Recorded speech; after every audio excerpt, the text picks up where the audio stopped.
Hi Andy, fantastic session today. Just to recap on the work that we did. Initially what we're looking at here on the left hand side is a setup that's much improved. You can see though that the handle of the club is slightly out in front of the club head, much better position at setup. As we take the club back, there's a tendency to just drift off that centre line a little bit too much. You can see though that your sternum's working back away from your target, resulting in this tremendous amount of spine tilt as you approach the top of your backswing. As a result, the tendency is going to be to just hang back a little bit too much during the downswing. In that instance, you actually get back to the ball pretty well, but unfortunately you're not always going to time that. If the centre stays too far back, you're coming too much from the inside, and now you've got to throw the hands at the golf club, or at the golf ball should I say, to prevent that golf ball going to the right.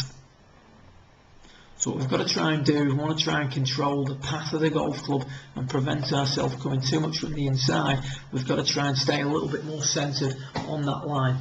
The drill that we gave you was to put the club across the chest and feel that the left shoulder is working down more. We can see here on the main footage that as you take the club back, the left shoulder works very much across on a level plane, which is forcing you behind that line a little bit too much. If you get back onto the ball from there, that's fine, but if you don't, you're going to push it and hook it. So with the left shoulder moving down, we can see here that we create a much better move, much more centered position at the top. So that's your drill, trying to stay centered, left shoulder down. How does that affect your swing? Well, if we just put the center line here and we have a little look at the main footage at the bottom right, so we just get this up on the main screen for you, we can see a massive improvement here in the overall position at the top of your backswing towards the end of your lesson. You can see now the centre line's in place, the left shoulder is going to work down more, much more centred position at the top, much less spine tilt away from the target at that point, which means now you can continue to move forward. You don't have to work hard to get the swing centre back in position.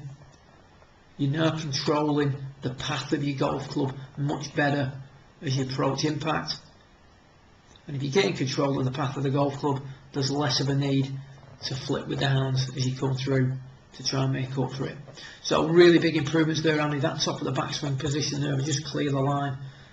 That's absolutely fantastic, nice and centred over the top, and in a great position there now to just drive forward and consistently strike the golf ball and send it out on a much more consistent trajectory and shape. Good luck with it. I'll speak to you again in a couple of weeks' time. Well done.